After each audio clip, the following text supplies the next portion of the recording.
Et il ne faut pas non plus oublier que nous sommes dans une région qui a déjà vécu en paix. Nous sommes dans une région où les Zaïre de l'époque étaient au cœur de ce qu'on appelait la communauté économique de pays des Grands Lacs et qui a donné jusqu'à aujourd'hui d'ailleurs de sociétés qui, malgré la guerre, continuent d'alimenter, par exemple, Sénélac en électricité, la RDC, les Rwandais, les Burundi. L'objectif principal de cet accord, c'est de nous assurer que, en tout cas pour nous, le principe sur lequel nous tenons plus que tout, l'intégrité territoriale, notre souveraineté est respectée, mais que par la suite, les questions pour lesquelles, avec le Rwanda, on a été dans ces conflits, on définit un mécanisme clair qui nous permette de les résoudre non plus en recourant aux armes comme c'est fut par les passés, mais en recourant à des mécanismes que nous avons préalablement définis et qui sont contenus dans cet accord. Est-ce que finalement ce n'est pas les volets économiques qui pourraient conditionner la réussite de cet accord? Non, pas du tout. Les volets économiques, n'oubliez pas d'ailleurs que nous sommes, le président de la République l'a dit et redit, les volets économiques ne peuvent véritablement prendre place que si nous avons une paix que nous voulons définitive et durable, parce qu'on ne peut pas penser parler d'économie sans que nous ne puissions parler de paix. Et l'économie dont on parlera plus tard, c'est l'économie qui viendra mettre fin à tous les trafics illicites et à tous les réseaux qui alimentent l'économie rwandaise depuis 30 ans, parce que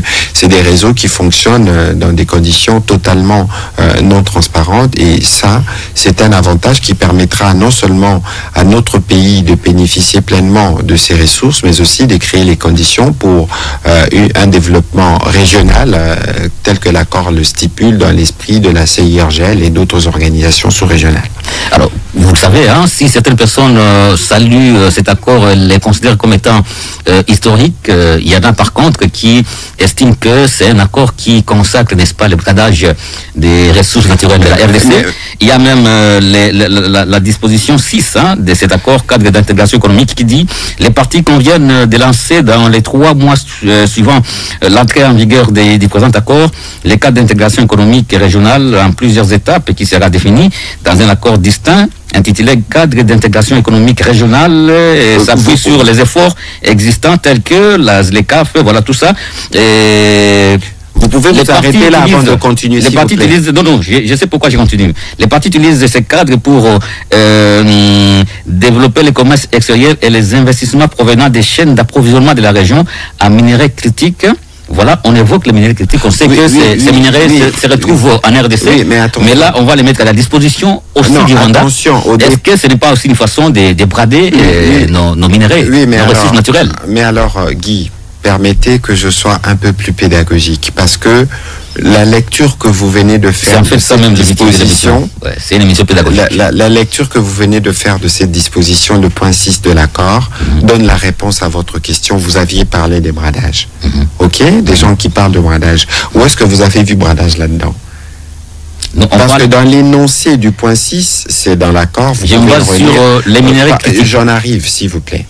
Il ne faut pas lire les phrases d'en bas et oublier les phrases d'en haut. C'est pour ça que nous recommandons à tous les compatriotes qui nous suivent présentement de lire l'accord. Nous travaillons à les traduire. Nous travaillons à les traduire. La disposition vient de cet accord dans toutes les langues nationales et nous voulons nous assurer que tout le monde qui les lise le comprenne. Alors, je vais en arriver. Voilà. Vous avez parlé au départ de votre question de bradage. Moi, je voudrais lire avec vous dans quelle disposition, dans ces points 6, quelle disposition ici vous fait parler des bradages. On dit les parties qu'on vient lancer dans les 3 mois. Dans les 3 mois. Le cadre d'intégration économique régionale qui sera défini dans un accord distinct.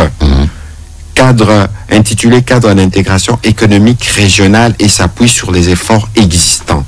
Donc, donc, vous parlez des choses qui sont ici dans l'esprit de l'accord, dans des intentions.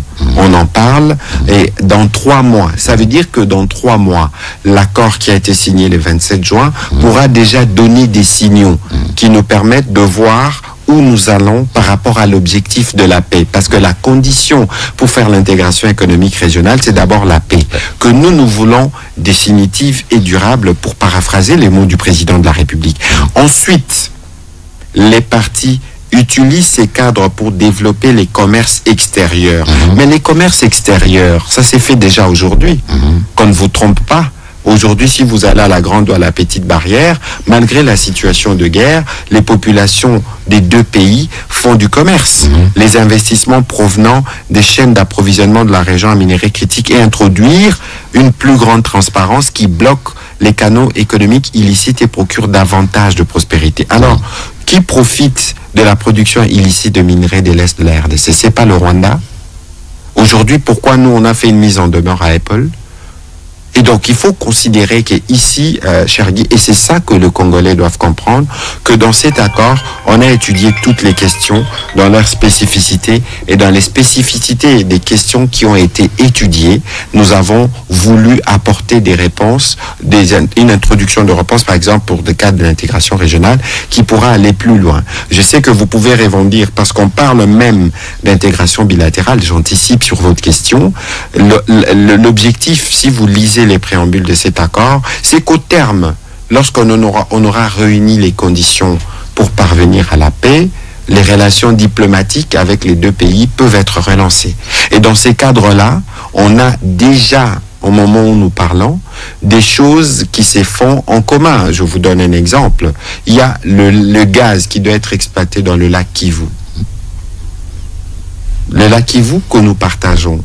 Il y a, par exemple, en 2016, la RDC était la 18e destination touristique mondiale.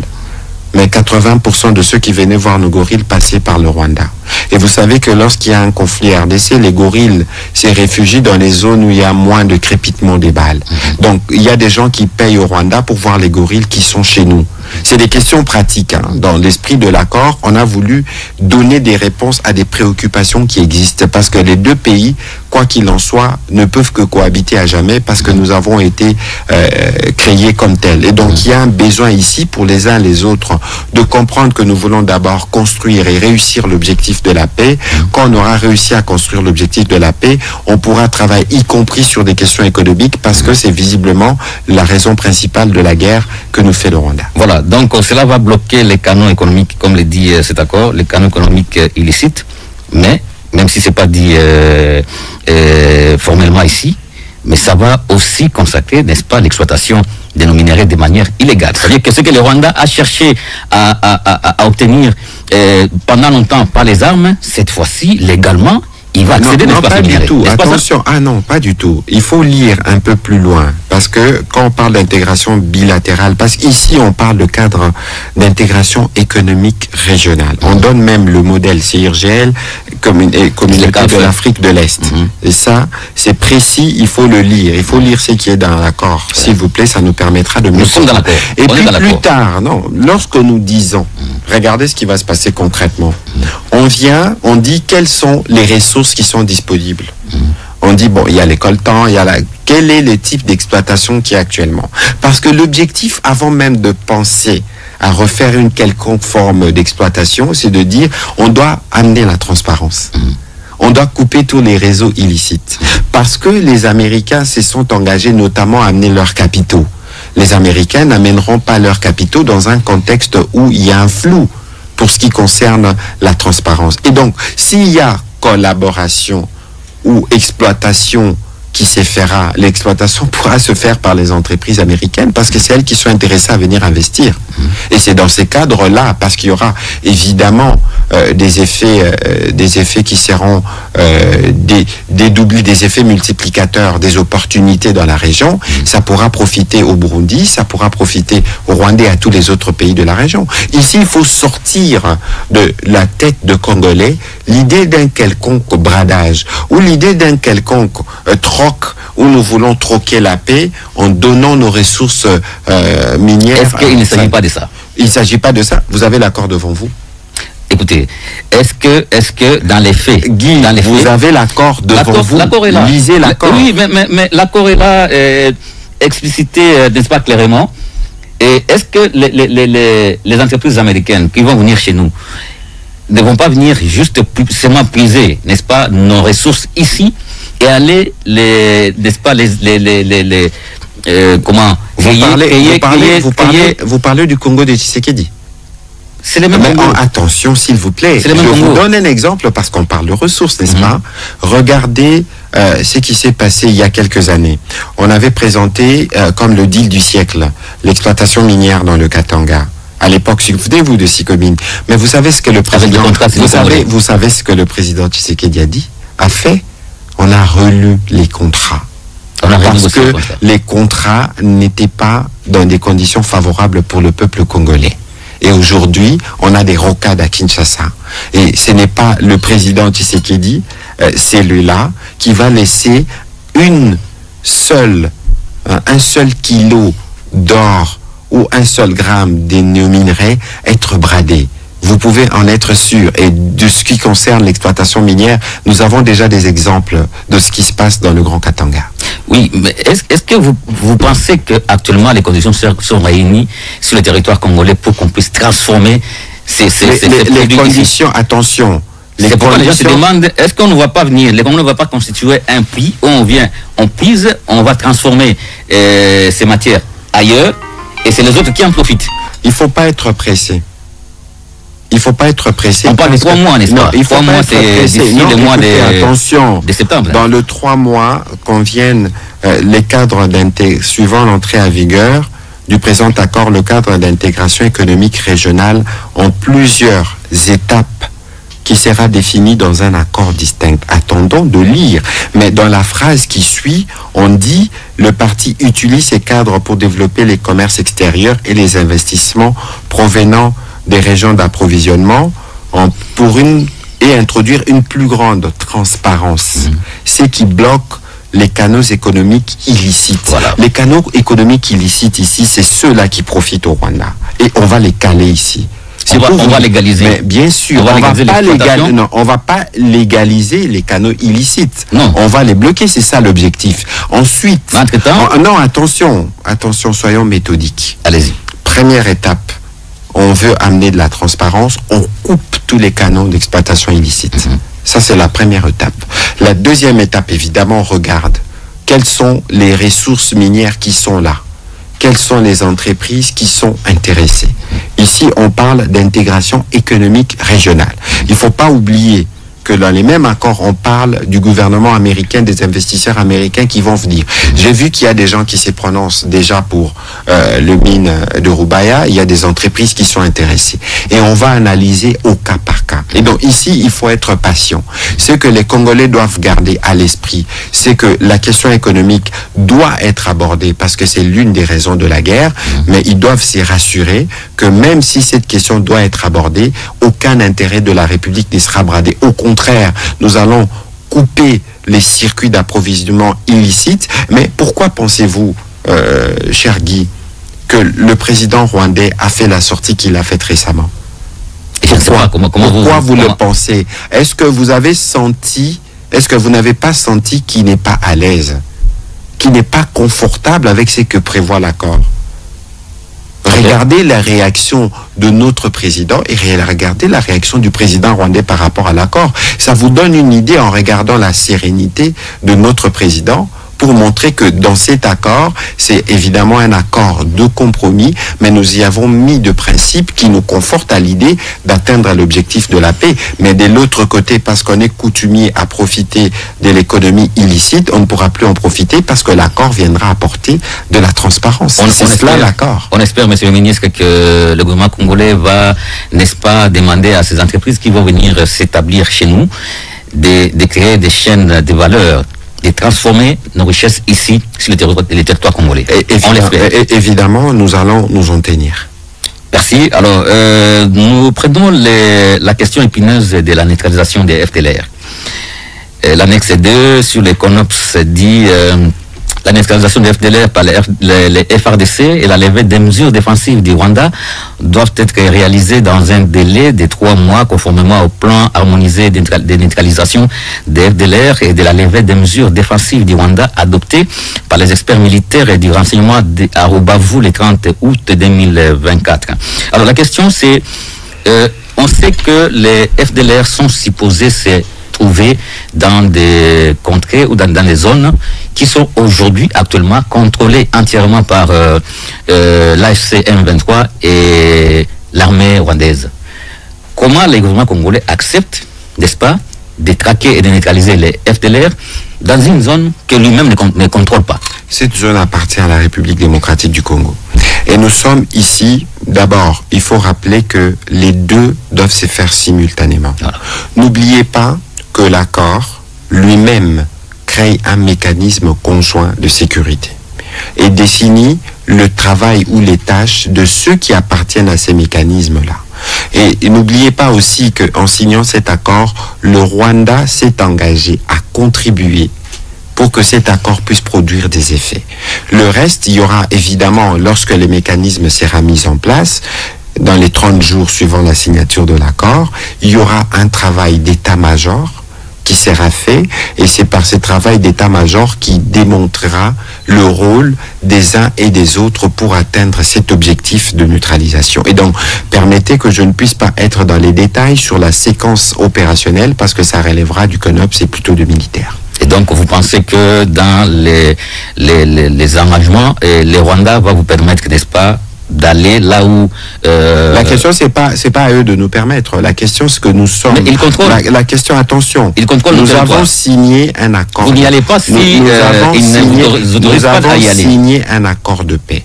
Et dans le cadre de cet accord de paix, les partis ont des responsabilités. Et je crois que dans le cadre des responsabilités qui sont les leurs, parce que toutes ces questions feront l'objet du travail qui sera fait par la commission conjointe des sécurités, les mécanismes conjoints des sécurités qui a été défini avec des tâches. Je conseille de le lire parce qu'il y a l'annexe, il y a un annexe le concernant dans l'accord pour vous permettre de mieux comprendre comment cela va se passer. Alors ici, il ne faut pas anticiper sur le travail opérationnel qui sera fait par des militaires. Mais vous reconnaissez que ce n'est pas logique qu'on puisse accepter d'aller neutraliser des forces qui sont, n'est-ce pas, sur un territoire contrôlé par attention, des forces étrangères. Attention. Ce n'est pas logique, n'est-ce pas? Attention, il ne faut pas dire que ce n'est pas logique, parce que nous sommes devant un cas précis d'occupation. Mais c'est un cas qui a fait l'objet justement de différentes discussions. Lorsqu'on a signé cet accord, les différents experts militaires, pas seulement les nôtres, mais d'autres parties prenantes, ont tenu compte de tous ces aspects. Voilà. L'autre question, c'est pourquoi ces plans CONOPS sur lesquels se base cet accord, c'est celui qui a été signé, négocié en 2024, à l'époque où la donne actuelle n'existait pas encore. C'est-à-dire qu'à l'époque, la ville de Goma, la ville de Bukavu n'était pas encore occupée. Et là, vous vous basez sur un plan qui a été construit à l'époque où il n'y avait pas cette réalité. Attention, cher Guy. D'abord, l'accord, je dois le rappeler, n'opère pas dans un champ isolé. L'accord n'existe pas comme une entité toute seule. L'accord vient dans un cadre général où il y avait des efforts, notamment les acquis du processus de Luanda, toute la dynamique de l'EAC-SADC, et même il y a un volet dont on parle peut-être pas beaucoup, parce que les gens pensent que c'est pas écrit dans l'accord, sur lequel nous tenons, c'est les volets judiciaires. N'oubliez pas qu'il y a une procédure qui part de la Cour pénale internationale, ou encore le travail qui est fait par le Conseil national, les Conseils des Nations Unies pour le droit de l'homme, qui pour nous doit aboutir à une commission internationale d'enquête pour la première fois en 30 ans. J'ai l'apport ici, j'ai essayé de les parcourir, je n'ai pas vu cet aspect que vous évoquez. Mais c'est que je suis en train de... Sur la justice, hein? C'est que je suis en train... Mais bien sûr, vous ne m'avez pas bien suivi dans ce que je disais. J'étais justement en train de vous expliquer que l'accord ne vient pas comme une entité isolée. L'accord vient dans un cadre où il y a des instruments qui ont précédé la signature de l'accord, notamment les acquis du processus de Luanda ou encore la résolution 2773. La question, la vôtre, c'est de se dire comment on fait avaliser un CONOPS d'octobre 2024 alors que la situation sur le terrain a évolué. Attention, ici, on rappelle le CONOPS parce que c'est les cadres, c'est le travail qui avait été prévu.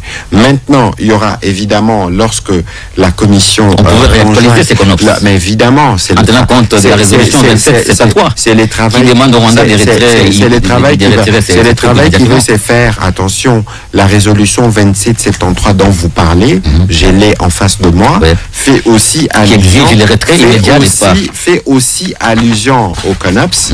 Point 5, c'est la résolution 2773 qui dit invite constamment les deux parties à honorer pleinement et rapidement les engagements qu'elles ont pris dans le cadre du processus de Luanda en ce qui concerne l'exécution du plan harmonisé pour la neutralisation des FDLR, les désengagements des forces du territoire de la République démocratique du Congo, la mise en œuvre du concept des opérations correspondant et la mise en service rapide du mécanisme ad hoc de vérification.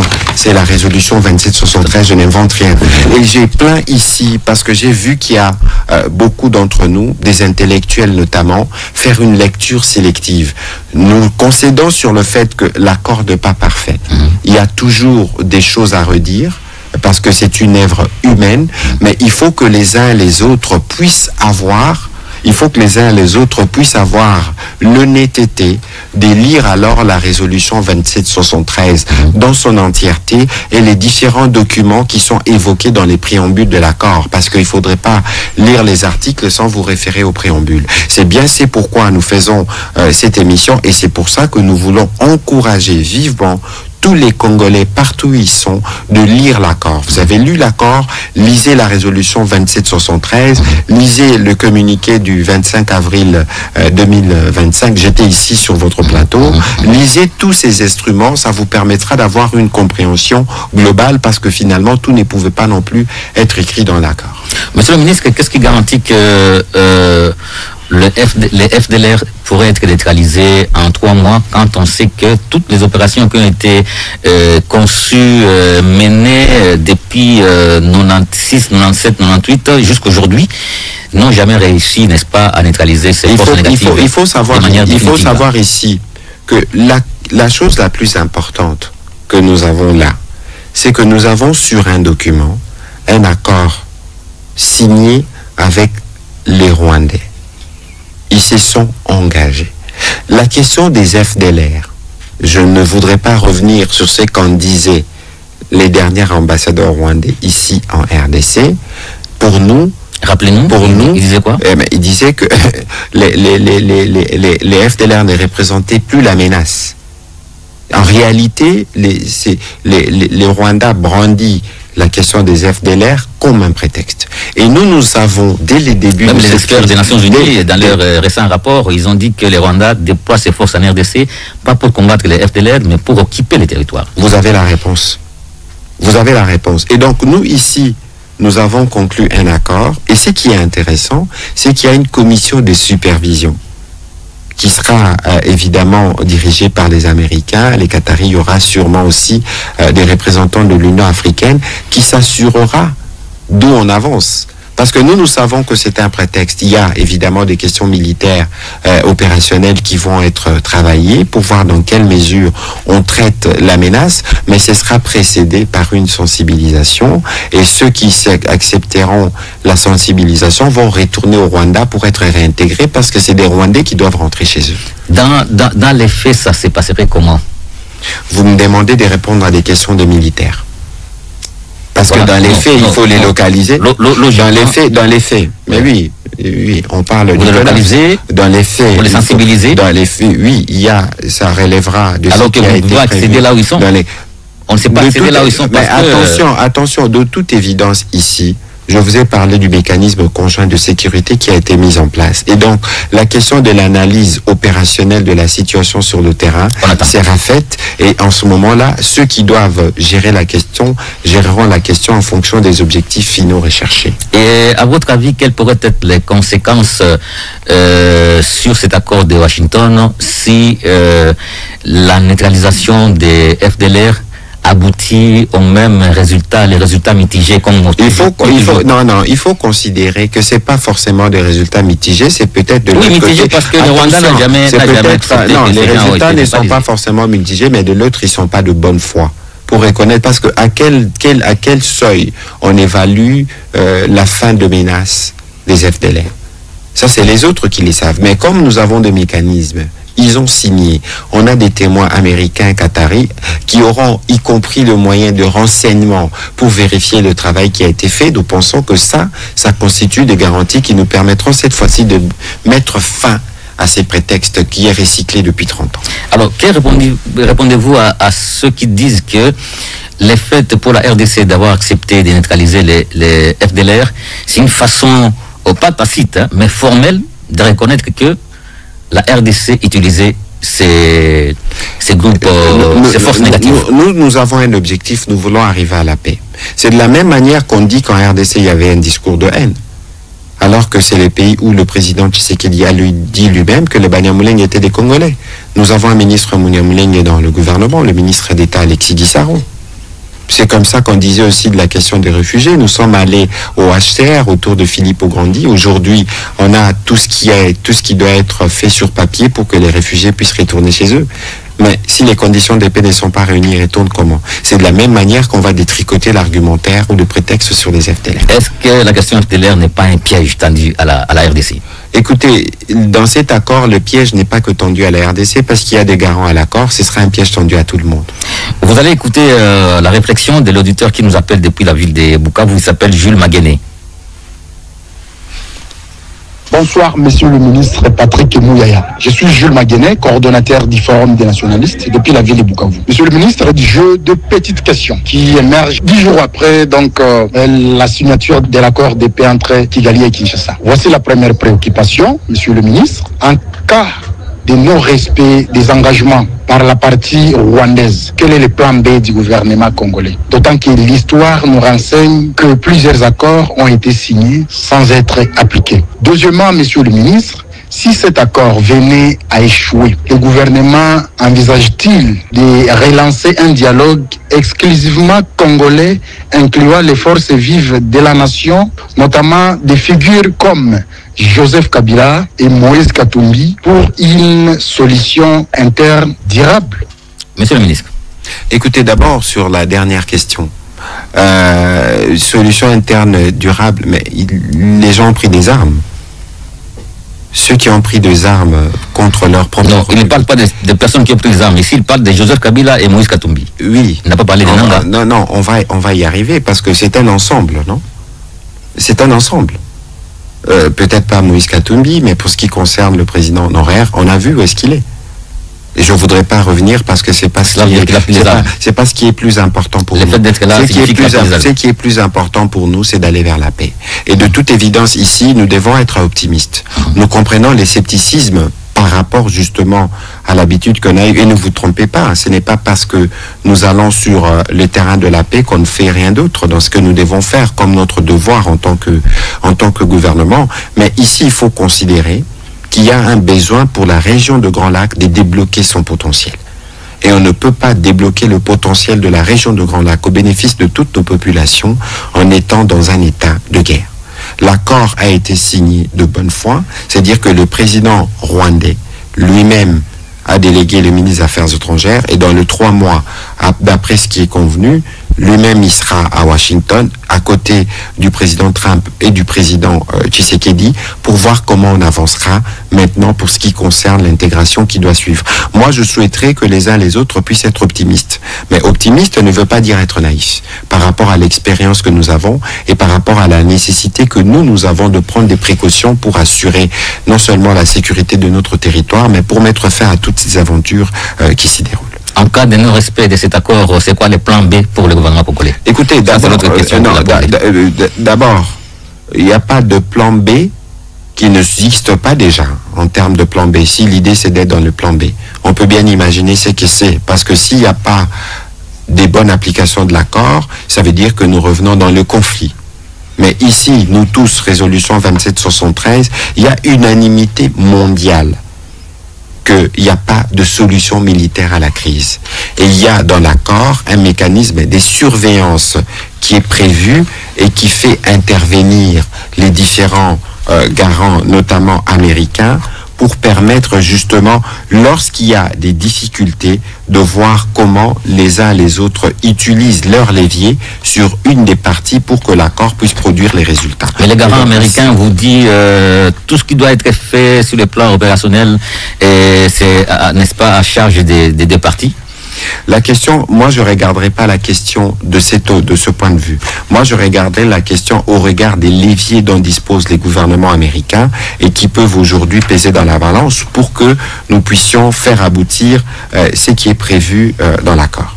Voilà. Initialement, on a parlé d'un deal entre la RDC et les États-Unis. C'était un bilatéral. À votre avis, à quel moment on a inséré dans ces deals les Rwandais et pourquoi? Le Rwanda n'a pas été inséré dans les deals, attention. C'est une question distincte. Le Rwanda fait quoi là-bas? C'est une question distincte. Ne mélangeons pas les choses. On mélange quoi? Les Américains ont leurs discussions bilatérales avec les Rwandais, y compris sur le sujet. Nous avons, parce que les mines en RDC ne sont pas que dans l'est de la RDC. Les mines, c'est partout. Les Américains veulent sécuriser les chaînes d'approvisionnement des minéraux critiques. La RDC a la réponse. Et il y a des discussions qui se font en bilatéral entre nous et les Américains, pour lesquelles, les moments venus, nous communiquerons pour donner les détails à nos compatriotes. Donc là, vous nous annoncez qu'en plus de cet accord de paix entre la RDC et les Rwandais, il y a un autre accord en cours de discussion entre la RDC et les États-Unis. En termes de deal minier, oui. Voilà, il y a une discussion en cours entre les États-Unis et la RDC. Et les Rwandais ne seraient pas impliqués? Non. Parce qu'on a l'impression qu'on ne peut rien faire en RDC sans impliquer les Rwandais. Ça, c'est ce que vous dites. C'est l'impression que nous avons. Ça, c'est l'impression. C'est une fausse impression. Initialement, c'est une fausse impression. La RDC est allée demander, n'est-ce pas, en fait, proposer ces deals pour que la paix revienne au pays. Mais on se rend compte que dans l'évolution des choses, eh ben, on incorpore l'agresseur. C'est une fausse impression. Nous sommes en guerre avec qui? Avec le Rwanda. Mais justement, nous sommes en guerre avec le Rwanda. Pourquoi? C'est aujourd'hui, l'accord vient donner des réponses à toutes les raisons pour lesquelles nous faisons la guerre. Parce que nous avons parlé d'intégration économique ici. Quand je vous ai dit ici, combattre les circuits illicites, mettre de la transparence, vous pensez que c'est au bénéfice du Rwanda? Vous pensez? Ça peut aussi être au bénéfice du Rwanda lorsque on autorise au Rwanda d'accéder à ces minéraux de façon légale. De quelle manière on va l'autoriser justement? Parce que ça, c'est ce que vous faites. Il est dit, relève de la pure spéculation. Vous nous avez annoncé ici que les entreprises américaines vont s'établir au Congo, vont exploiter les richesses, n'est-ce pas, du Congo, et les Rwandais vont investir. Attention. Les Rwandais vont se retrouver dans cette exploitation. Je vais vous refaire les schémas. Par quel mécanisme les Rwandais vont se retrouver? Je vais vous refaire les schémas. Permettez. Allez-y. On dit transparence et fin au trafic illicite. Ça veut dire qu'on fait d'abord un travail d'audit. On regarde. On identifie les circuits illicites que nous connaissons déjà par ailleurs. On les casse, ces circuits. On dit on introduit la transparence. Ça veut dire quoi? Lorsqu'on a fait le travail d'identification des potentiels miniers ou de ressources minières à exploiter dans les parties concernées, on s'est dit, bon voilà, quelles sont les entreprises américaines qui sont intéressées, par exemple, aux Qataris, à venir exploiter? Les entreprises américaines, quand ils viendront, ils répondront de quelle législation? Congolaise, parce que c'est sur le territoire congolais. Et après, la transformation, attention. La transformation, de quoi, c'est fait où? De quoi? Pourquoi parce vous parlez? Parce que les conditions pour transformer ne sont pas réunies dans ces pays. Ça veut dire attention. On peut faire des investissements pour y répondre. C'est pour ça que je vous conseille de ne pas vous précipiter. Parce qu'on a dit dans les 80 jours, il y a un accord spécifique qui se fera, qui apportera les détails.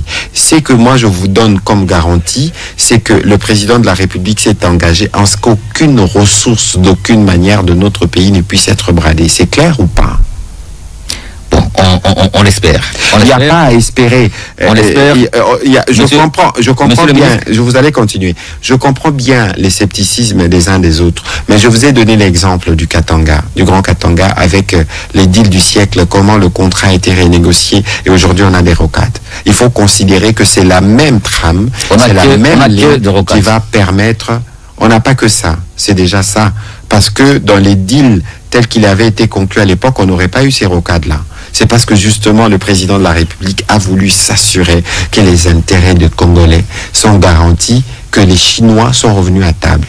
Ce n'était pas difficile, c'était pas facile, mais on a obtenu ce qu'on a pu obtenir. Et dans ce qui concerne, ce qui viendra pour l'Est de la RDC, ça se fera aussi dans des conditions de transparence et on va s'assurer que les Congolais soient d'abord le premier qui en tire profit et les pays de la sous-région, parce qu'on a parlé d'intégration régionale, puissent voir quelle opportunité ils peuvent tirer dans ce qui va se faire comme voilà, investissement. Je vais vous demander de répondre aussi à la réflexion de l'autre auditeur qui nous appelle depuis Ituri. Il s'appelle Allons-y.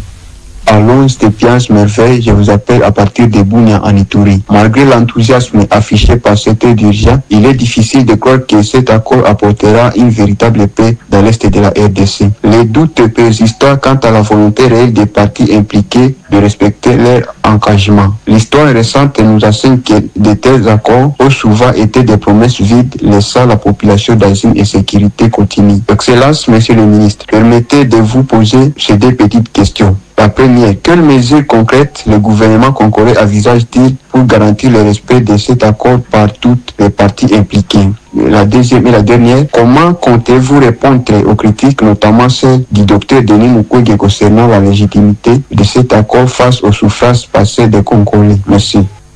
Monsieur le ministre. Écoutez, de toute évidence, il n'y a pas dans ce pays, je pense, une institution qui encaisse autant de peine par rapport aux souffrances de population, le président de la République et le gouvernement. Nous travaillons à y apporter des solutions. N'oublions pas, Guy Maté, que c'est une crise qui dure 30 ans, avec un recyclage des violences. Et la fermeté du président Tshisekedi, parce qu'il ne faut pas oublier d'où on vient, les progrès que nous avons enregistrés. Vous avez vu pour la première fois, je ne sais pas combien de fois on l'a vu, même en Afrique, une telle implication du président américain.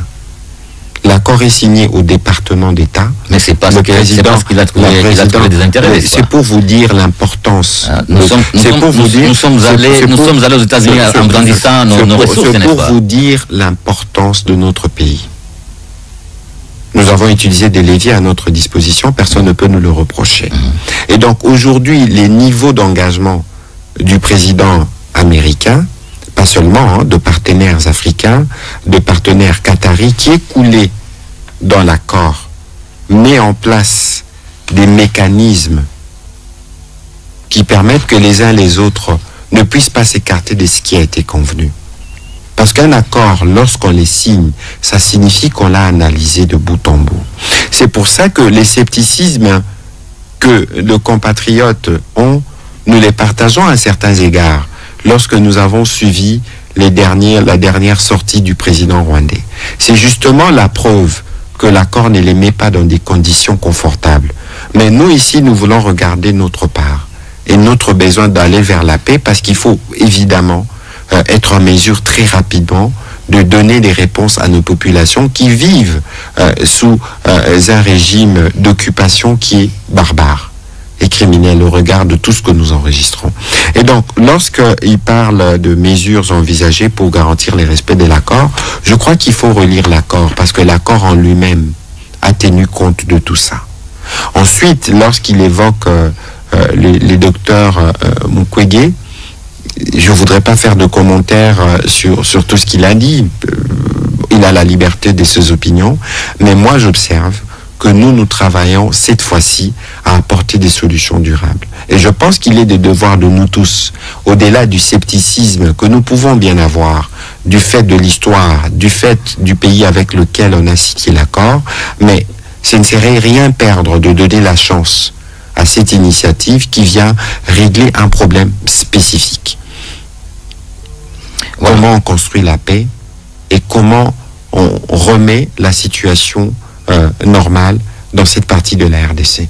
Et ça, c'est des préoccupations que tout le monde partage. Si cet accord est une des voies, il faut l'emprunter, et cette fois-là, avec la sérénité qu'il faut. Voilà, je sais que vous ne serez pas d'accord avec moi, mais est-ce que cet accord consacre la victoire diplomatique de la RDC ou c'est plutôt une capitulation? Pourquoi je le dis?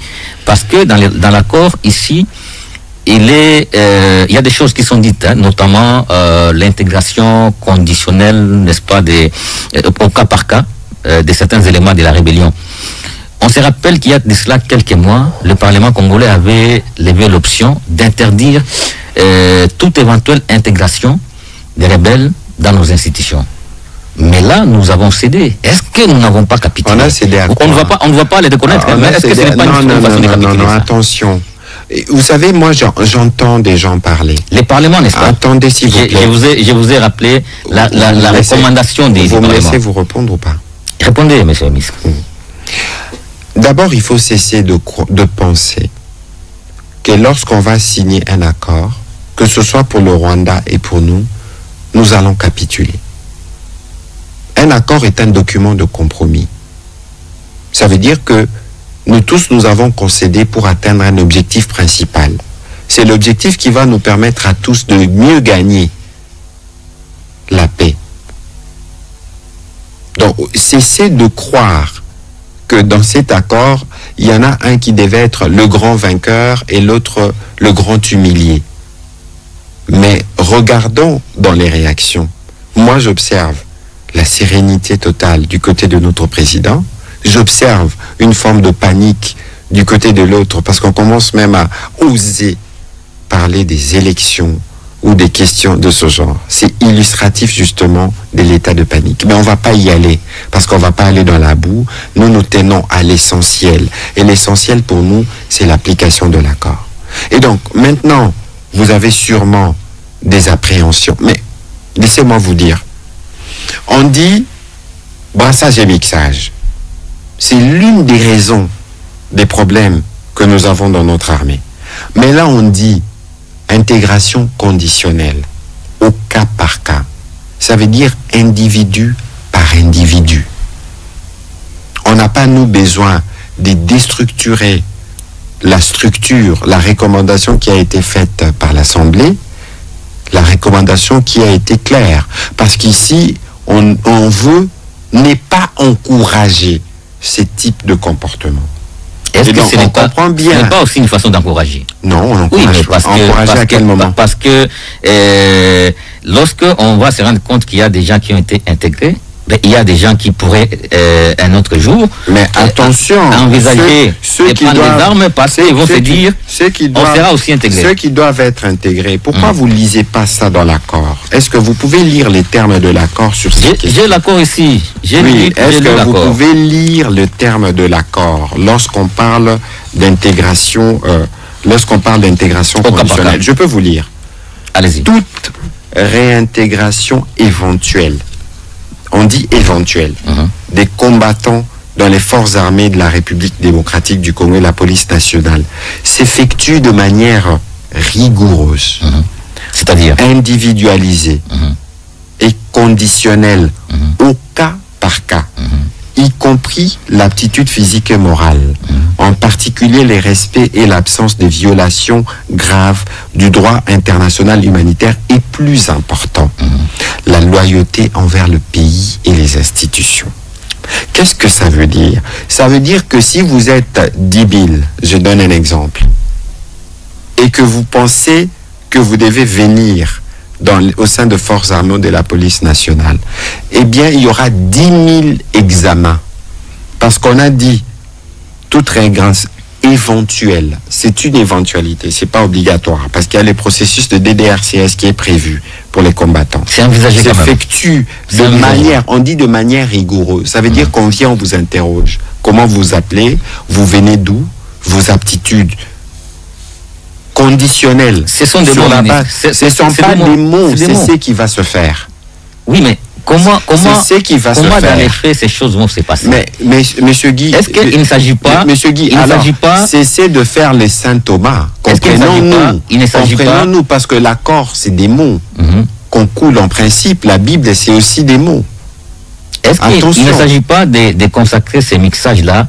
Non, comment pensez-vous? Non, en utilisant attention, comment pensez-vous alors consacrer les mixages lorsque vous faites un contrôle individuel, s'il vous plaît? Vous allez faire comment? Donc vous allez blanchir les uns et diaboliser les autres. Blanchir les autres comment? Lorsque même pour être recruté au sein de forces armées de la République démocratique du Congo, on fait les vetting.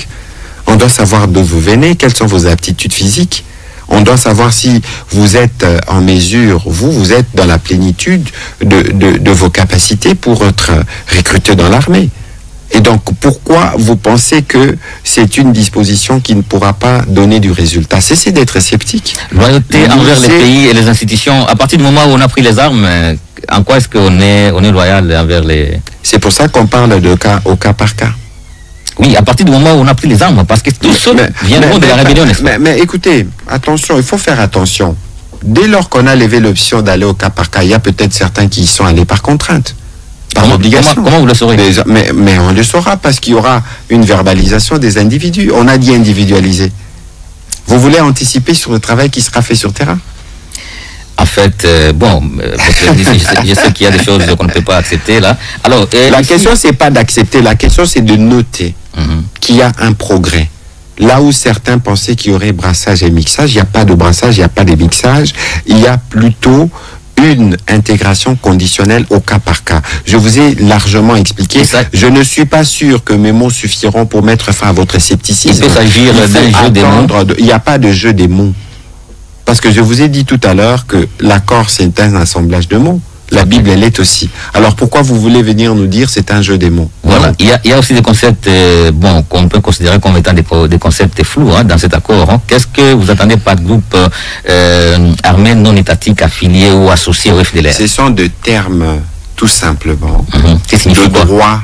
Ce sont de termes qui sont utilisés pour désigner les groupes armés, suivant la phraséologie utilisée dans Voilà, ici, on fait allusion à quel groupe armés? Il s'agit des FDLR, des Ouazalendo, des différentes factions Maïmaï? La problématique de groupes armés, elle est globale.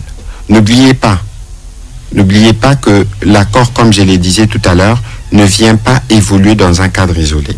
N'oubliez pas qu'il y avait un processus de Nairobi, où les présidents Uhuru avaient circulé, où on avait rencontré les différents groupes armés. N'oubliez pas, ici nous voulons nous assurer que la paix revienne. Et pour que la paix revienne, en dehors des partis, ça veut dire étatiques, nous dans les bilatérales avec les Rwandais, les groupes armés, il y en a beaucoup. Tous ces groupes armés-là sont aussi concernés à l'idée qu'ils doivent eux aussi se soumettre à ce que l'accord prévoit pour que la paix puisse revenir. En d'autres termes, la RDC doit cesser de soutenir les Ouazalendo, les FDLR et toutes les autres milices, n'est-ce pas, qui opéreraient aux côtés des FRDC. Et de l'autre côté, les Rwandais doivent cesser de soutenir les M23, c'est ça? Il y a des responsabilités. On peut comprendre ça de cette manière-là. Il y a des responsabilités des uns des autres, de toutes les parties, par rapport à ce qui s'est passé avant la signature de l'accord et ce qui doit se faire pour que les conditions de paix puissent être réunies. Voilà, et on dit... visiblement, vous n'avez plus de questions. Non, les questions sont là. Je suis dans les questions. Les questions sont là. Allez-y, s'il vous plaît. Les soutiens des partis, voilà. Quelle est la nature du soutien que les partis sont autorisés à continuer à apporter aux groupes armés pour faciliter la mise en œuvre, n'est-ce pas, mais très bonne question. Ouais. Nous sommes, en discussion. Il y a des questions. Non, mais justement, c'est ça l'objectif. Parce que nous, vous savez, cher Guy, dans cet accord, nous n'avons rien à cacher. Nous avons fait un exercice de transparence avec la Mineta Affaires étrangères à l'occasion d'un briefing où elle a eu l'occasion de répondre à toutes les questions. C'est dans cet ordre que je suis là. Sur cette disposition spécifiquement, nous sommes à Doha en train de discuter avec les M23. Ça se passe comment? Ça évolue bien? Nous tous, on évolue suivant l'esprit de ce qui avait été dit le 25 avril. Lorsque... Ça pour autant vous couper, le cadre de l'AFC M23 accuse le gouvernement de banaliser ce qui se passe à Doha. Selon eux, vous envoyez des délégations qui ne sont pas mandatées par vous. Et ça poserait un problème. Informez-vous bien. informez-vous bien. Parce que dans la ligne que nous avons tracée dans la communication sur ces sujets, nous nous abstenons de faire des déclarations intempestives ou là où il ne faut pas. Parce que ce qui s'est fait est d'une sensibilité et qui requiert d'éviter des sorties de ce genre. Donc ce qu'ils disent, ce qu'ils dénoncent n'est pas du tout vrai. Il ne faut pas oublier qu'il y a une médiation. Lorsque vous n'êtes pas d'accord avec l'une ou l'autre partie dans la manière de discuter ou de régler les choses, on recourt à la médiation. On ne vient pas faire des déclarations intempestives parce que de toute façon, on est déjà à table. C'est à table là qu'on peut trouver des solutions. Et pas lorsque on fait des déclarations dans les médias. Et donc nous considérons pour notre part que les discussions se font à Doha. Pour répondre à votre question, le Rwanda, qui est les pères du M23, peut dire au fils, là-bas, il faut conclure parce que nous, on a conclu ici. Parce que si tu conclus pas, moi, ton père, je te donne plus les armes. De toute façon, le Rwanda a souscrit à ne plus apporter ce type de soutien en signant l'accord. Je comprends, nous comprenons justement qu'il y ait autant de questions. Nous comprenons qu'il y ait autant de scepticisme. Nous comprenons tout ça parce que ça dure longtemps. Mais ici, il faut qu'on donne une chance à la paix. Nous avions commencé ces processus de discussion depuis 3 ans, depuis juillet 2022. Mais aujourd'hui, il fallait peut-être attendre le 27 juin 2025, presque 3 ans plus tard, pour que nous puissions avoir un accord qui vient pour régler des problèmes. Ici, qui ne règle pas tous les problèmes. Qui n'est pas parfait, comme vous l'avez dit. Mais il n'y a rien de parfait, justement. Voilà. Mais qui vient, mais attention, je rappelle une recommandation que cet accord ne doit pas être lu comme une entité isolée. Cet accord doit être lu concomitamment avec la résolution 2773 et tous les actes qui sont évoqués dans le préambule. Voilà. J'espère que vous, comme Radio Okapi, vous avez le temps de lire. L'accord est là. Et je me suis basé sur l'accord pour préparer l'émission. Parce que chaque fois on s'est référé à cet accord. Mais parce que ce qui est bien, et permettez que je le dise et je le répète, il faut lire l'accord. Oui. Parce que nous faisons face en même temps à une forme de désinformation permanente ou de campagnes inappropriées. Il est important que vous, les médias, c'est pour ça que j'ai lu tout à l'heure un communiqué des GED que j'ai trouvé particulièrement intéressant. On va prolonger la conversation GED du NPC pour voir comment on peut avoir une discussion générale avec les médias sur les rôles des médias dans la contribution de la paix. Voilà. Ici, les médias ne doivent pas servir à relayer la polémique strictement. Les médias ne doivent pas servir, y compris à relayer les gesticulations des Rwandais. Les médias autant que la population, les médias se posent des questions. J'en arrive, attention s'il vous plaît. Si les médias se posent des questions, on donne des réponses. Il faut regarder, au Rwanda, il y a quelle opinion, il y a quels médias. Pourquoi nous, les médias, nos médias à nous, ou nos réseaux sociaux à nous, ne peuvent pas, au-delà évidemment de notre démocratie, privilégier l'intérêt supérieur de la nation à ne pas propager les fake news qui viennent de l'autre côté. Hier, on m'a attribué un communiqué que je n'ai pas signé, mais j'ai vu des médias le relayer. Alors que les médias ont les contacts du ministère ou du ministre. Simple, 1 seconde et vous vérifiez. C'est pour ça que les médias doivent être responsabilisés dans le cadre de leur rôle par rapport à cet accord pour contribuer à la construction de la paix. Voilà, vous allez, monsieur le ministre, répondre à la dernière question d'un auditeur. Il s'appelle Jacques Befonga, Malo Malo.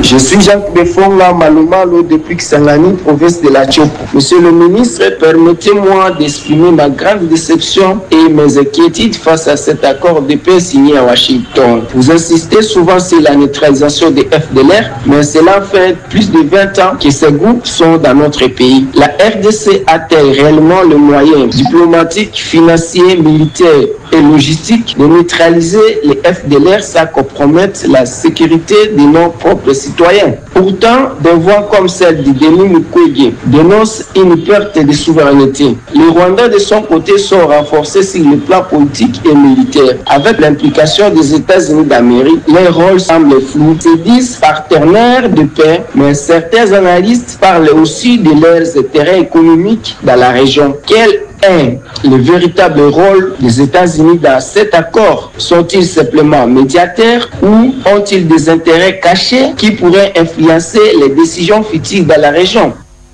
Monsieur le ministre. Écoutez, il a parlé de beaucoup de choses. Le rôle des États-Unis, vous savez, aujourd'hui, les États-Unis, c'est la première puissance mondiale. Et on a le président Trump qui s'est présenté comme un président qui veut la paix et mettre fin aux guerres. Et donc, il s'est impliqué dans une double dimension. Il y a évidemment la dimension d'aider à la conclusion de l'accord qui permettent, nous l'espérons dans les jours qui viennent, le retour de la paix. Il pense même qu'il peut en obtenir un prix Nobel. Ce serait pas mauvais si on arrivait. Ensuite, il y a évidemment des intérêts des minéraux critiques et stratégiques dans la région. Si nous, République démocratique du Congo, on peut travailler avec les Américains de manière transparente, là où il n'y a pas de transparence aujourd'hui, vous voyez que nous sommes vainqueurs. Et il faut s'assurer que, de ces points de vue, les choses se passent. Alors, on parle de aucune perte de souveraineté. Il n'y a aucune perte de souveraineté, au contraire. Le principe de la souveraineté de la RDC a été réitéré dans cet accord. Alors, tout à l'heure, vous parliez, vous, de capitulation, de victoire diplomatique. Moi, je ne voudrais pas aller dans des mots, mais je voudrais quand même faire observer que pour atteindre ce point que nous avons atteint, n'oubliez pas que le Rwanda est sous sanction.